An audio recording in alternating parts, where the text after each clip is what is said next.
What up? Welcome to another episode of the BrandonJaneauShow. Show. As you know, I am BrandonJaneau, and like always, on all podcast platforms everywhere, BrandonJaneauShow. Show. BrandonJaneau Show, Lord Jesus. Social media platforms: Instagram, TikTok, Facebook, Threads, BrandonJaneauShow, Show, and of course, YouTube channel, BrandonJaneauShow. Show. Go catch all the visuals. Uh, Go listen to go watch all the old videos that's out, episodes that's already out. Closing in on 600 episodes. Crazy. Uh, and this is starting to become one of my series that is just always I do. Because today, you already know it's Tuesday, so you already know. I bleed sports. Craziness is going on all around the sports world. Um, man, oh man, oh man, oh man. Got basketball, got football, and of course, started off with some boxing. So, Gerard Boots Ennis fought this past Saturday. Uh, Won before the sixth round. The man that he fought, um, pretty much, his corner called it before the sixth round. Um, and after the fight, Boots Ennis was like, "Yo, I want to fight Bud Crawford. Like, I want the big names. I want Bud Crawford. I want to fight those guys." Bud fights, I think, August 3rd, if I'm not mistaken, um, in Saudi Arabia. So, yeah. Um, what do I think of Boots calling out Bud? And do I think the match is gonna ever happen? No, I don't think Bud is ever gonna fight Boots in this. Um, to be honest, I don't really see Crawford fighting too many more people. Um, I think he's gonna fight in August. He may fight November or December against Canelo, and that's pretty much it. I think Bud calls it a career. Now, the only person I can even see Bud even maybe entertaining fighting, if it's not Canelo, what if it's not Canelo, is maybe Earl Spence again. And I know people think that's crazy to say for me to say that maybe he'll fight Earl Spence, but it's all on Earl Spence really more so than it is on Bud. Because if Earl Spence fights, because Earl Spence fights Fedora coming up, and that's his first match back since the Crawford fight. And if Spence beats Fedora, and not just beat him, I mean he beat him like Crawford beat him. He beats his ass. Will that make Bud? And we already know how people talk on social media. Y'all talk reckless, and people could probably be like, "Yo, like, well, did Crawford really beat Spence at his best?" Because clearly, Spence was, clearly not that Spence that we just saw against Fedora. Because we live in the moment. We don't really put shit into perspective. But if Spence goes out there and he fights Fedora, and he beats him like soundly, like it's a landslide. Like Bud beat him, it's a landslide victory. There's no conversation needed. Does that make Bud say, you know what? Because you know how people are, and does Bud's ego get kicked in at some point and say, "Oh, y'all really think I didn't beat this man at his best?" Okay, cool, let's fight. But if that doesn't happen, then I can definitely see Bud not fighting anybody outside of after this upcoming fight, outside of maybe Canelo. It all depends on Earl Spence. But when I talk about Boots, I don't think Boots is ever going to get that shot against Bud. I don't think he's ever going to get it. Because what's the point of Bud fighting him? It this isn't like it's not like Canelo and David Benavidez. Like David Benavidez has been the number one challenger for Canelo for like what, a year, maybe two. This isn't the same. David Benavidez has beaten everybody that they have told him to beat to fight Canelo. That is why David Benavidez feels the way he feels. It's like, bro, like I've already fought everybody you've told me to fight, and now you're trying to sit up there and say, and now you're not trying to fight me. That doesn't make any fucking sense to me.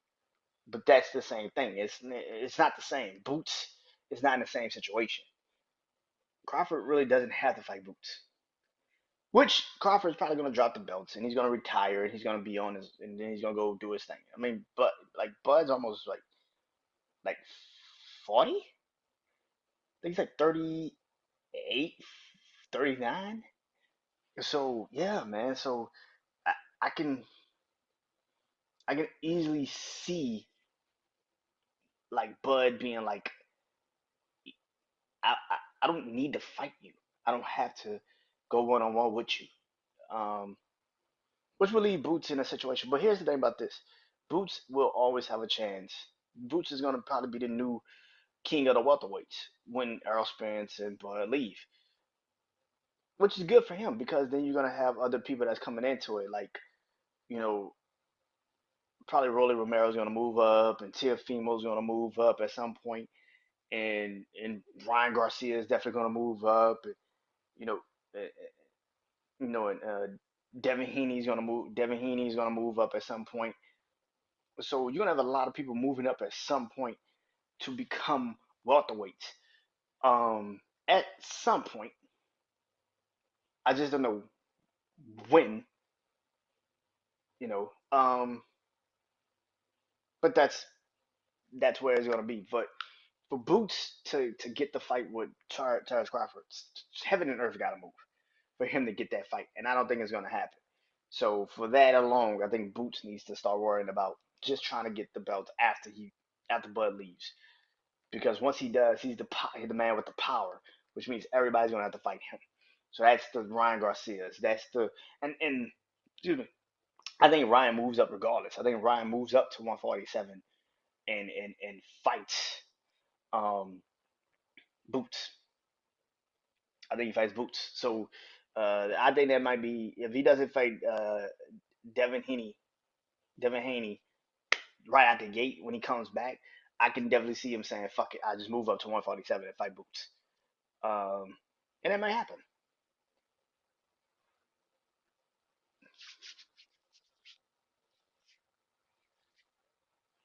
So tonight is the MLB All Star Game.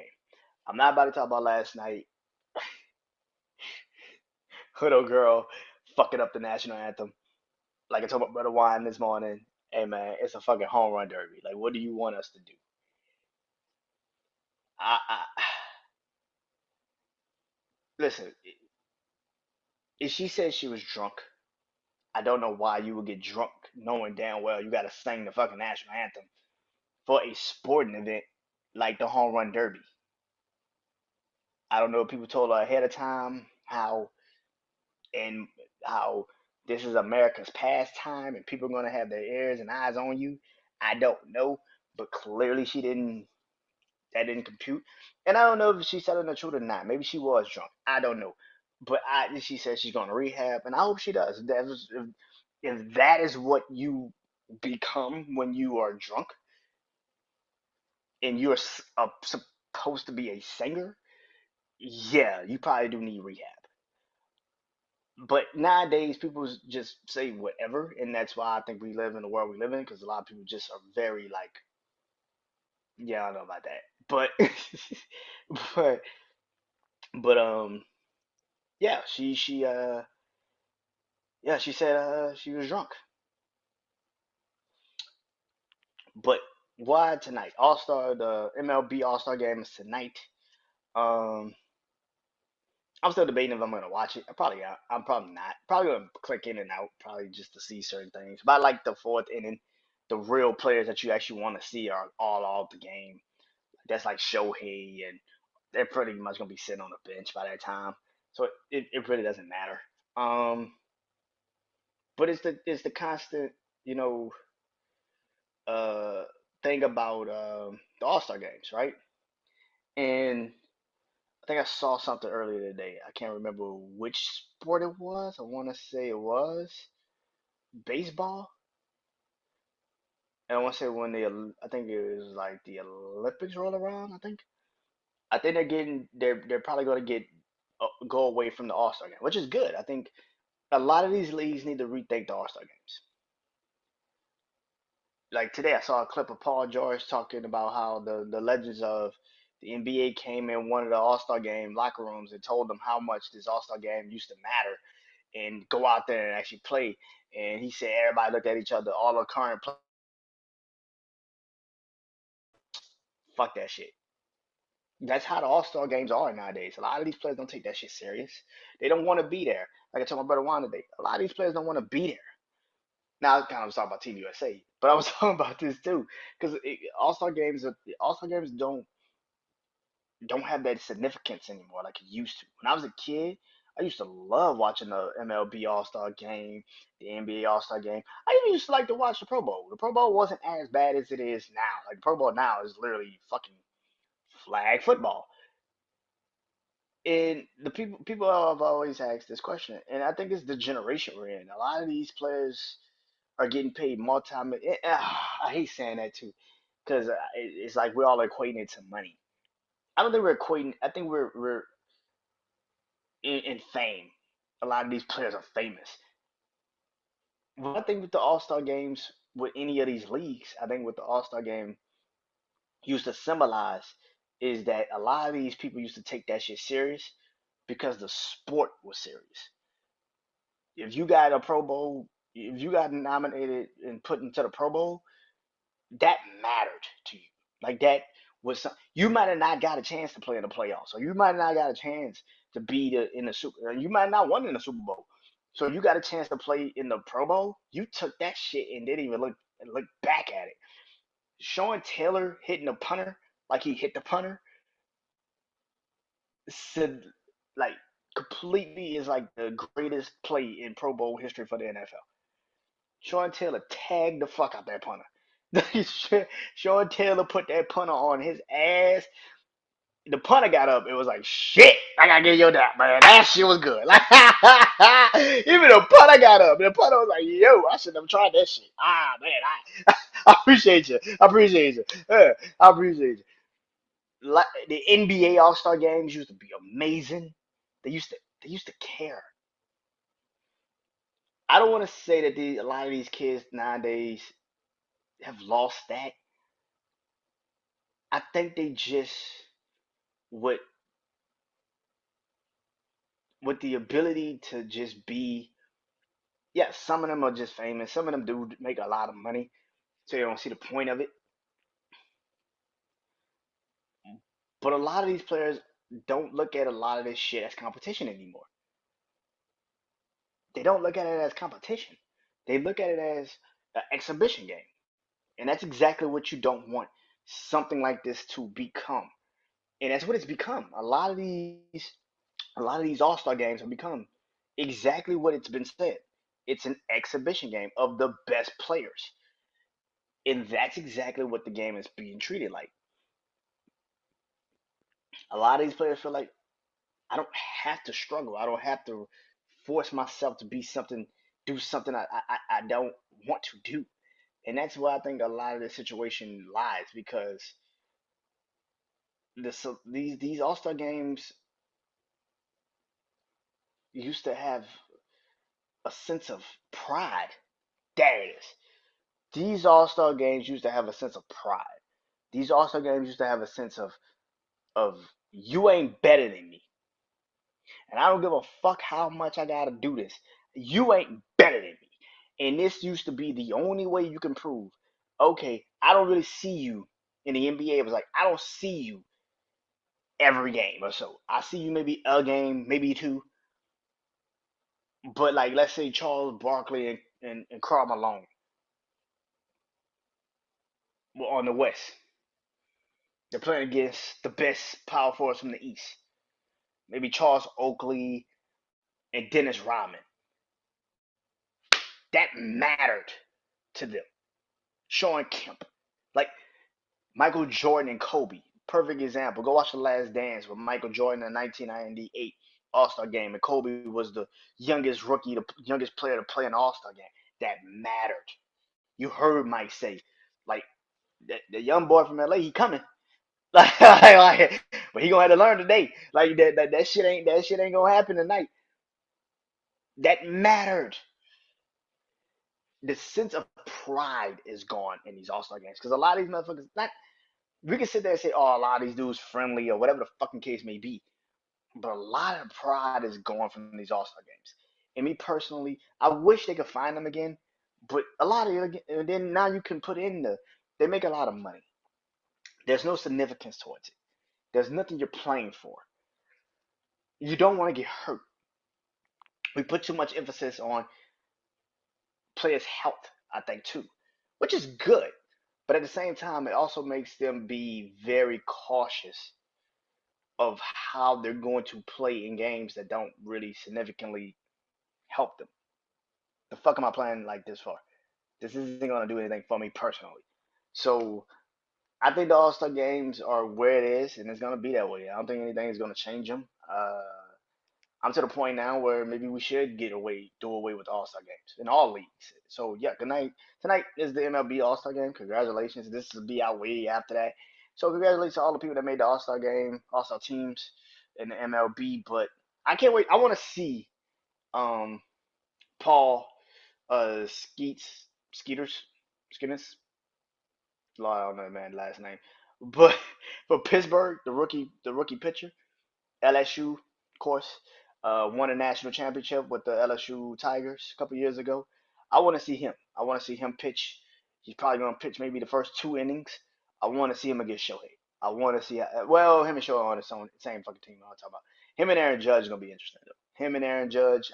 I want to see that. Him, Aaron, Juan Soto. I think is also going to be in this game. So I want to see them particularly. I want to see if he can strike out the side. I want to see it. I want to see if he can strike out the first six batters. If you strike out the first six, that kid different. That kid different, man. But yeah.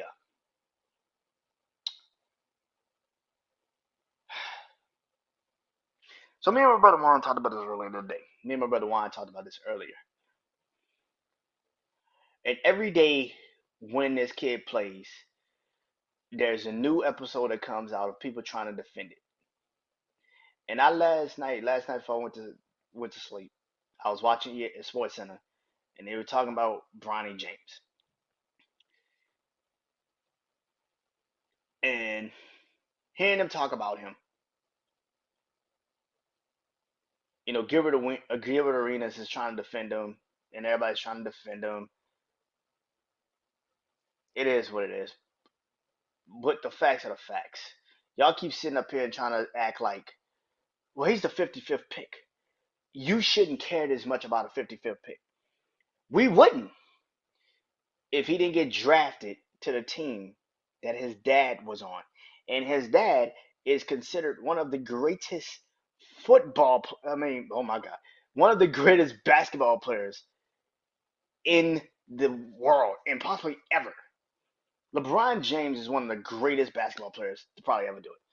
Now, to me personally, he's third on my list. I can't give it. I can't give him. I can't get him. I can't let him get past Kobe or MJ. I just can't.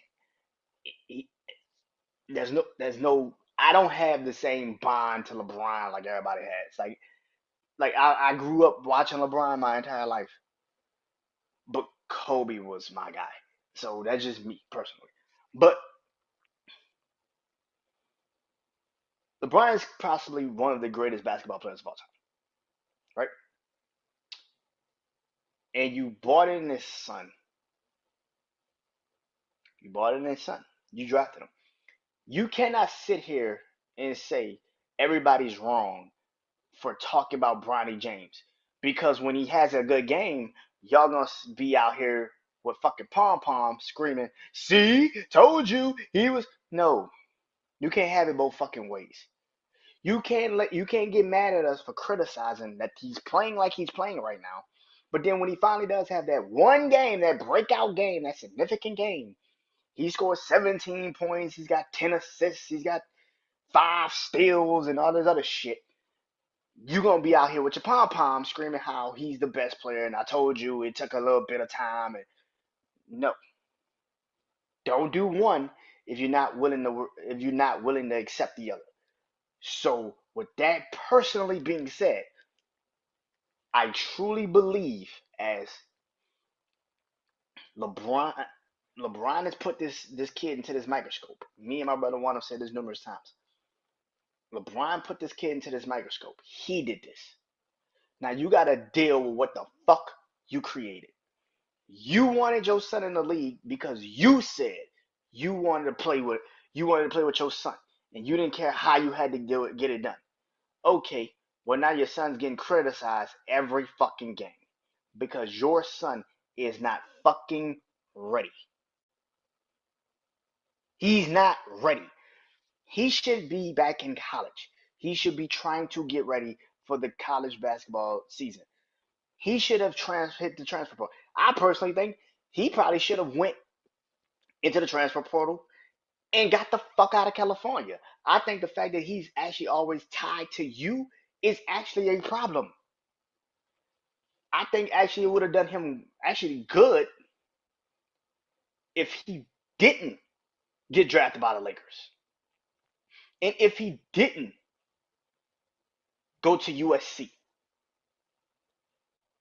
This is bad, man. And I don't care how y'all want to slice it or fucking dice it. Bronny's not ready. I had people on me and my brother Juan's Instagram today talk about some. Well, defensively, man, fuck all that, bro. Y'all wanna get his kid fucking. Y'all wanna get his kid some fucking like grievance for this shit. No, man. Like, no, man. Let's be real. Is he ready to play right now? Fuck no. Do you think he can even be a significant player in the season that with the Lakers? No. And that's the biggest fucking problem. I do not care about the little shit he can do. The shit that he can't do, this man was airballing jump shots last night. I don't want to hear this shit no more. Bronny is not fucking ready. And he's doing this in a summer league. He ain't played basketball competitively since what? March? It's July. This man's had optimal of time to get ready for this shit. The fact that the Lakers have signed him to a multi-year deal and yet not their first round draft pick that actually is going to actually be more of a actual piece you're going to use this season more so is all you need to know.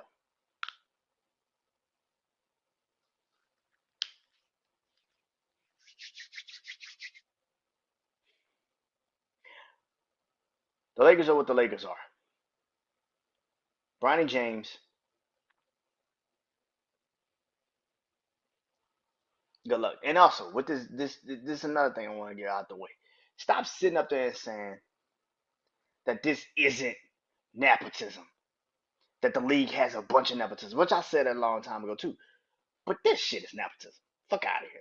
There's no way in hell. People that keep sitting up here and saying, well, if that's the case, then look at the Dallas Cowboys. There's a difference between the Dallas Cowboys and what the fuck the Bronny James and LeBron are doing right now with Bronny. There's a complete another difference. Jerry Jones owns that fucking team. The team is getting passed down to his family once he goes. That's not nepotism. That's you learning the fucking business. Where a team where's nepotism is you hired his son, you drafted his son, and the motherfucker averaged 5 fucking points in fucking college, and he didn't do shit when he played in college, and you drafted him 55th overall because LeBron wanted you to. That's fucking nepotism. The fuck are you talking about? And then you got people that's inside these motherfucking markets that sit here and try to lie to the people and tell you how Bronny is. He's not as bad as y'all keep seeing. The fuck he not. It's actually right. More TV and more eyes are on his ass. It's actually worse than I thought it would be. Nepotism. I don't give a fuck how you want to slice it or dice it. That's fucking nepotism. There's no way in hell this kid should even be playing in the NBA right now. That dude should be in a fucking college classroom right now getting ready for basketball if he wanted to play basketball. That's ridiculous. That's fucking nepotism. Fuck out of here.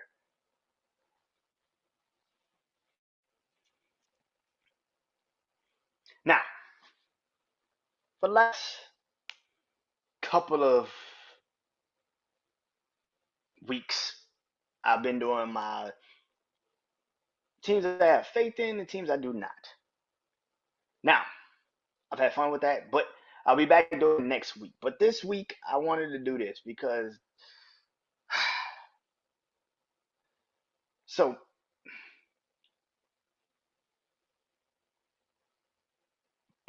somebody asked tax team execs, head coaches, and people around the league of the NFL. Uh, Name me your top 10 quarterbacks coming into this season. And I looked at that list and I immediately said, this shit has got to be the worst list I've ever seen in my life. This list sucked. It was god awful. It wasn't horrible, wasn't, but some people on this list, you're like, the fuck? You serious? I don't know if this is because you think they're good this upcoming season, or you thought they were good last year, or if it's just because they've been on a list for so long that you can't take them off. But either way it goes, I don't care because they're not on my list. So I did what their list is compared to my list. And so I'm going to do my top 10 quarterbacks.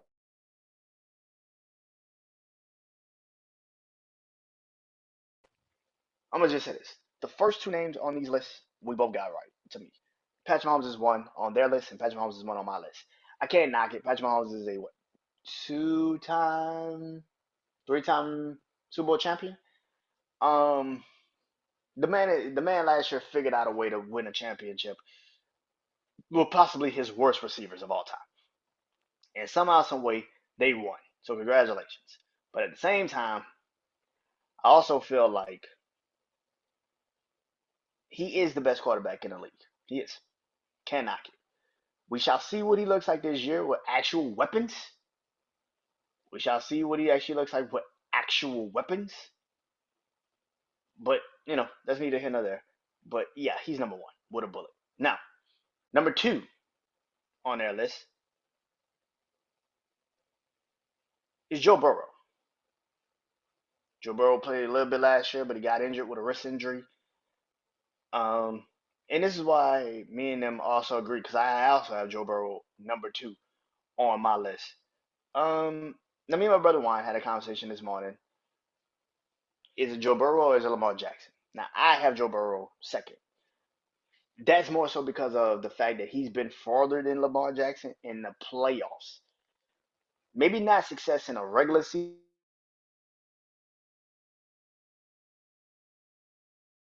The man has been better than Lamar Jackson, and to me, that's one of the things that separate them two. I think Lamar, yes, is one of the best quarterbacks in the league, but Joe Burrow, to me, is the best quarterback and possibly the only quarterback that I believe can even beat Patrick Mahomes in the playoffs. It has actually proven that he can beat Patrick Mahomes in the playoffs. So to me, Joe Burrow is number two.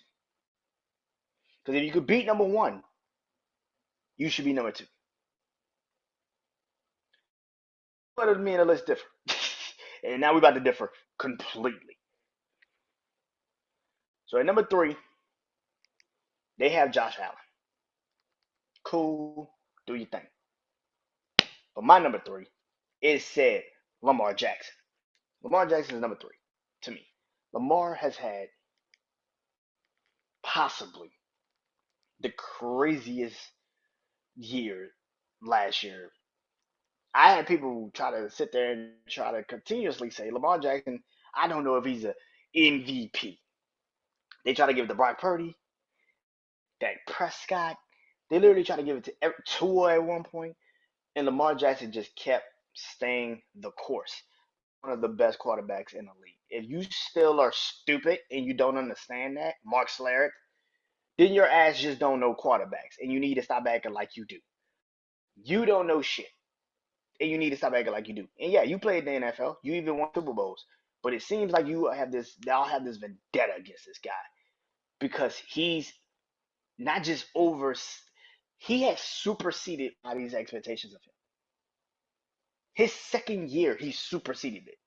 A lot of people just keep sitting there saying, if he wins a Super Bowl, then it will make me. No, you won't. You won't never give him that. No matter what you say.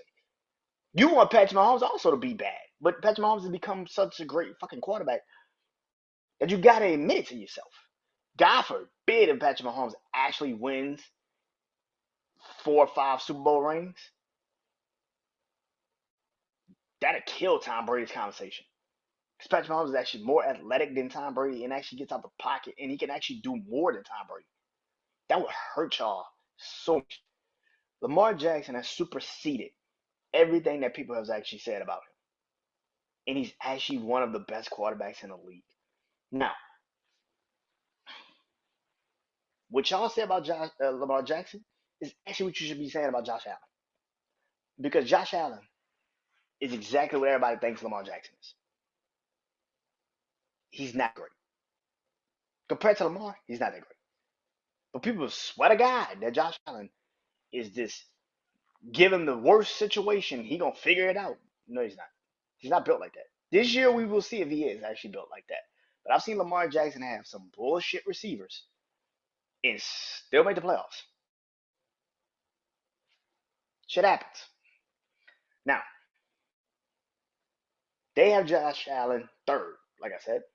They have Lamar Jackson fourth on that list. I have Josh Allen fourth. Josh Allen's fourth. I give you that. But that's about it. Because other quarterbacks have not either been proven or they just aren't there yet. Josh Allen, I would have to see how you look without Stephon Diggs. We keep saying they lost Stephon Diggs. They also lost Gabriel Davis. A lot of people are not admitting that. They didn't just lose Stephon Diggs. They lost also Gabriel Davis. So now you didn't just lose your number one. You lost your number two too. So I don't know how that team is gonna look without having both of them now not there. That's gonna be an interesting situation. And I can't wait to see how that's gonna look. Because I said this numerous years ago when they lost in the playoffs to Cincinnati. I said this is the last time you're gonna probably see Buffalo ever even achieve this far in the playoffs, as long as Cincinnati, Baltimore, and Kansas City are actually relevant. That will be the last time you see Buffalo compete for an AFC chance to get to the Super Bowl. And I still stand on that shit. I do not think that the Buffalo Bills are ever going to get to a Super Bowl. And now it's even more significant because I really don't think you motherfuckers are making a Super Bowl, especially now knowing that Baltimore, Cincinnati, Kansas City, and not to mention the Chargers, Denver, well, not Denver, Pittsburgh, definitely. But you have other teams, even teams in your own damn division, Patriots, Jets, Bills. We don't know what the AFC East is going to look like. And for me, Josh Allen is fourth. That's it. Congratulations for now. But they have him third. I have him fourth. Fifth is the man that's going to replace Josh Allen in the conversation. And that to me is CJ Stroud. Now, for their list, they have Matthew Stafford. Now, Matthew Stafford, great quarterback, but I got to see how he looks coming into this season. I don't know how he will look once into this season. And that to me is where the situation is going to lie. But do I think Matthew Stafford is the fifth best quarterback coming into this year? No, I do not. And again, I think that goes off of what you already pegged this team as. You pegged this list as is Matthew Stafford has more of a name.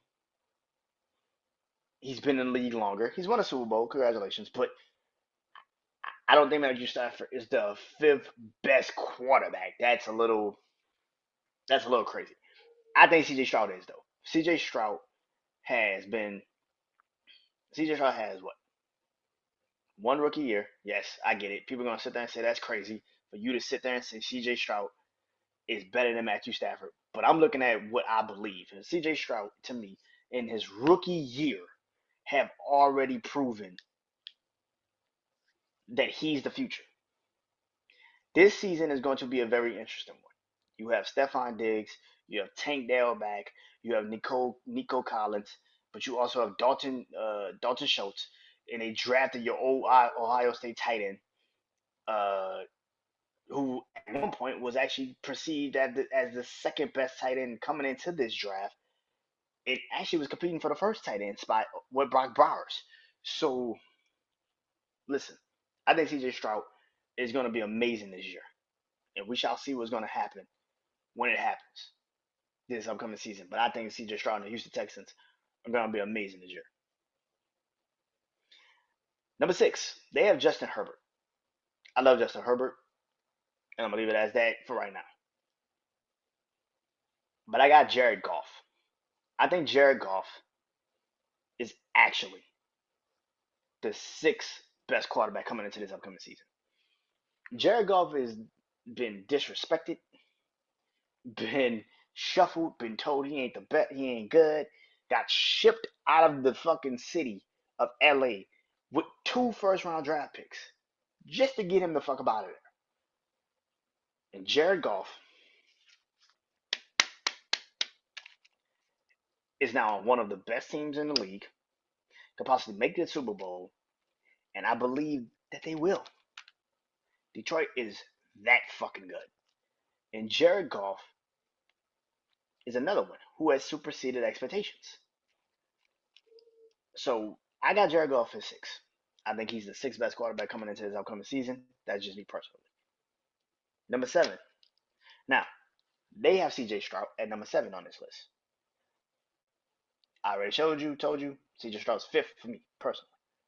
But somebody that didn't even make the fucking list, and this is where I think they are just completely and utterly fucking delusional, and that is Jalen Hurts. Jalen Hurts is 7 on my list. Fuck how the ending was. Let's be real. Jalen Hurts with AJ Brown, Devontae Smith, and that fucking Philadelphia Eagles team is the team to fucking beat, man. Philly,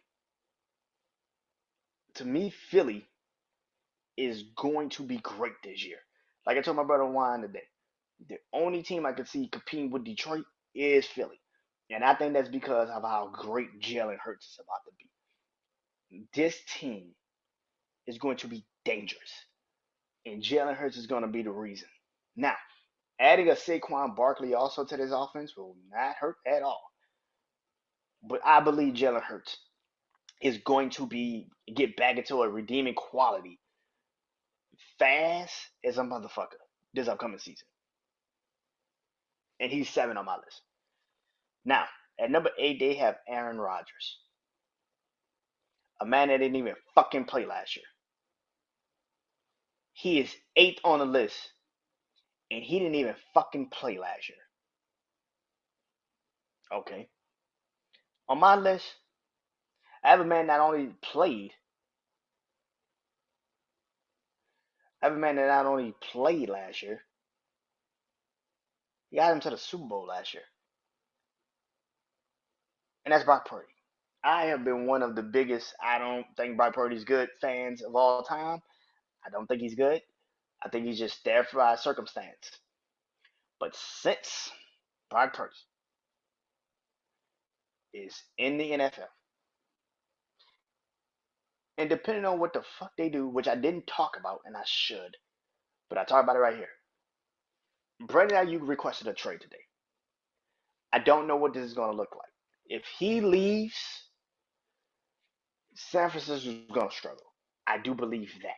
Not because he's just changing up the guard receiver. But I don't know if Brock Purdy has that type of chemistry with Deebo Samuel. George Kittle is getting older, not younger.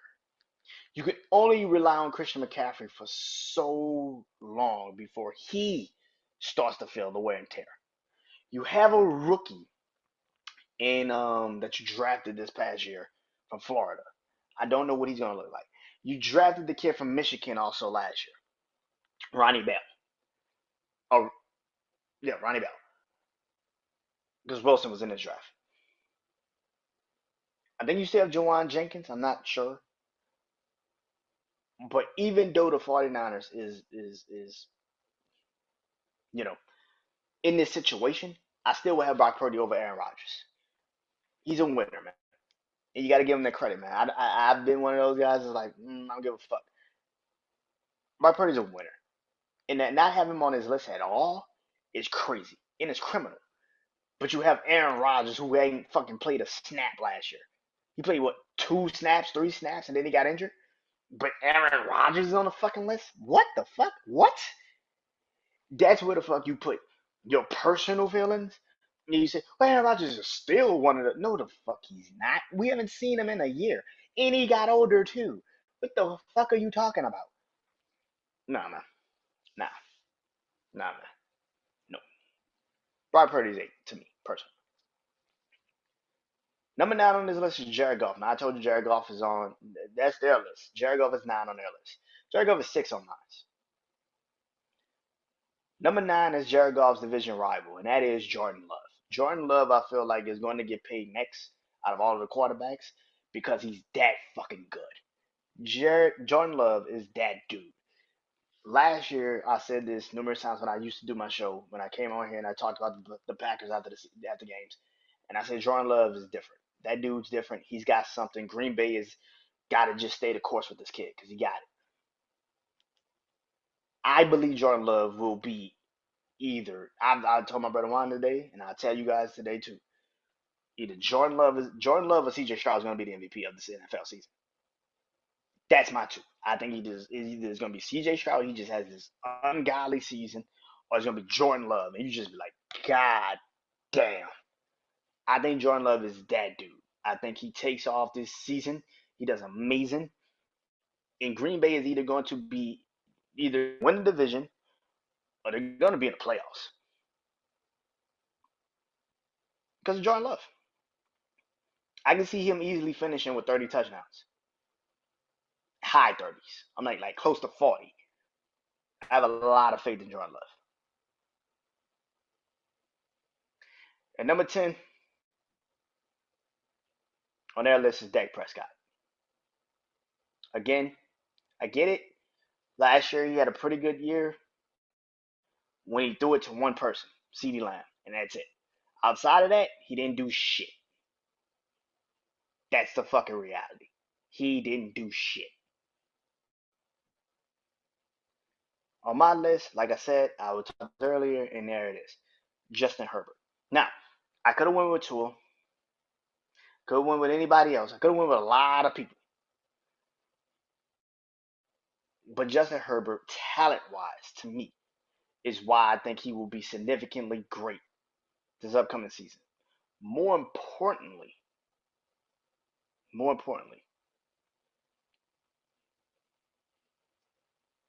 him now being with